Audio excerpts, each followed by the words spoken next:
3 মাস বা 4 মাস বা এমনকি 5 মাস আগেও 6 মাস আগেও যারা সংস্কার নিয়ে কোনো কথা বলেনি, কিন্তু বাংলাদেশ জাতীয়তাবাদী দল, আপনাদের দল বিএনপি এই সংস্কারের কথা আজকে থেকে 2 বছর আগে বলেছে। যখন আমরা জানতাম না স্বৈরাচারের পতন কবে হবে, কবে স্বৈরাচার পালিয়ে যাবে এই দেশ থেকে, এরকম যখনও পরিষ্কারভাবে আমাদের সামনে কিছু ছিল না, আমরা সেই সময় বলেছি। অর্থাৎ বিএনপি সত্যিকারভাবে যে, আমরা হয়তো অনেক কিছু অতীতে যখন দেশ পরিচালনার সুযোগ ছিল আমাদের হাতে, হয়তো সব কিছু যা যা বলেছি আমরা করতে পারিনি, হয়তো অনেক কিছু করতে পারিনি, অনেক কিছু করেছি আবার অনেক কিছু করতে পারি, কিন্তু তারপরেও বিএনপি যে দেশের কথা চিন্তা করে, দেশের মানুষের কথা চিন্তা করে, এবং চিন্তা করেই যে এই যে 31 দফা বা সংস্কার প্রস্তাব দিয়েছে 2 বছর আগে, এটাই প্রমাণ করে যে বিএনপি দেশ এবং দেশের মানুষের কথা চিন্তা করে।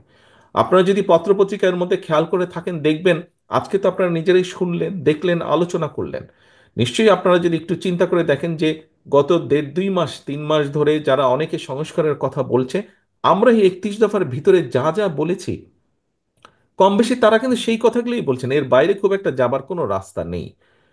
আমরা এই 31 দফাটা প্রথমে 27 দফা হিসাবে দিয়েছিলাম।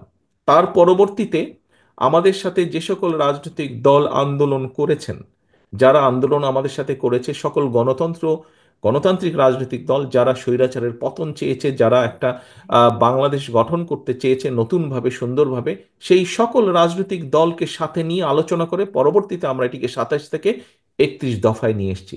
কাজেই এই 31 দফা কিন্তু শুধু যে বিএনপির দফা তা না, আমাদের সাথে সমমনা বা যেভাবেই বলি না কেন আমরা, আমাদের সাথে যে রাজনৈতিক দলগুলো ছিলেন, অর্থাৎ বাংলাদেশের পক্ষের সকল গণতান্ত্রিক দলগুলোর চিন্তার ফসলই হচ্ছে এই 31 দফা।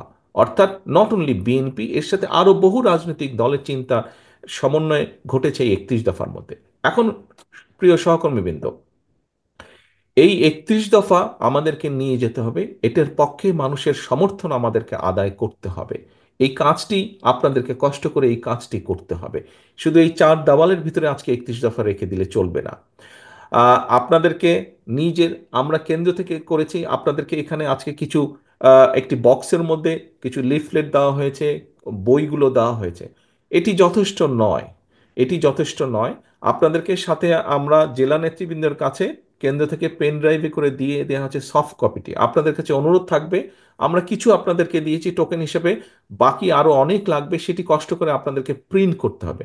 তবে অবশ্যই এখানে জেলা পর্যায়ে যারা নেতৃবৃন্দ আছেন, আপনাদেরকে এখন পরিকল্পনা নিতে হবে কিভাবে আপনারা উপজেলায় করবেন, উপজেলা নেতৃবৃন্দকে সাথে নিয়ে জেলা নেতৃবৃন্দ পরিকল্পনা করবেন কিভাবে আপনারা ইউনিয়ন পর্যায়ে চলে যাবেন, সেটি আপনাদেরকে পরিকল্পনা করে গ্রহণ করতে হবে। অর্থাৎ মোট কথা মানুষের কাছে পৌঁছে দিতে হবে। প্রিয় সহকর্মীবৃন্দ, আমরা সবসময় একটি কথা বলি, বা বিএনপির সকল ক্ষমতার উৎস জনগণ। আমাদের কিছু কিছু নেতৃবৃন্দ, কিছু কিছু কর্মী, কিছু কিছু সহকর্মীর মধ্যে একটি চিন্তা ঢুকে গেছে যে, এখানে সাগর বোধহয় খুব সম্ভব বলেছিল খুলনা থেকে, যে আমরা ক্ষমতায় গেলে, কিছু কিছু সহকর্মীর মধ্যে ঢুকে গেছে এমন একটা ভাব যে আমরা ক্ষমতায় বোধহয় চলে যাচ্ছি বা চলে গিয়েছি। সহকর্মীবৃন্দ, আপনাদের সকলকে আমি অনুরোধ করব, একই সাথে আপনাদের সকলকে আমি দৃঢ়ভাবে বলবো, আমরা ক্ষমতায় যাইনি। আমরা ক্ষমতায় যাব কিনা আমরা জানি না। তখনই আমরা ক্ষমতায় যেতে পারবো যখন আমরা বাংলাদেশের জনগণের সমর্থন পাবো। কাজেই জনগণের সমর্থন পাবো, এখন জনগণের সমর্থন আমাদেরকে আদায় করতে হবে।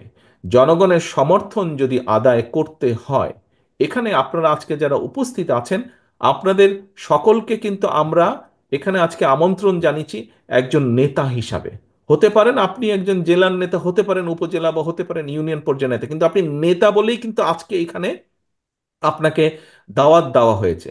এবং সেজন্যই নেতা, আপনার কথা, আপনার কাজ, আপনার উঠা বসা, আপনার চলাফেরা, সব কিছুর উপর নির্ভর করছে বিএনপির আগামী দিনের ভবিষ্যৎ। বিএনপির আগামী দিনের ভবিষ্যৎ, আপনি বিএনপিরই হন না কেন, আপনি ছাত্রদলেরই হন না কেন, আপনি যুবদল, স্বেচ্ছাসেবক, কৃষক দল, মহিলা দল, যেই দলের নেতাই হয়ে থাকুন না কেন আপনি, আপনাকে মানুষ এক বাক্যে চিনে বিএনপি হিসাবে। কাজেই আমাদের আগামী দিনের আমাদের সকল কিছু এমন হতে হবে যাতে জনগণের সমর্থন আপনার প্রতি থাকে, যাতে জনগণের সমর্থন দলের প্রতি থাকে।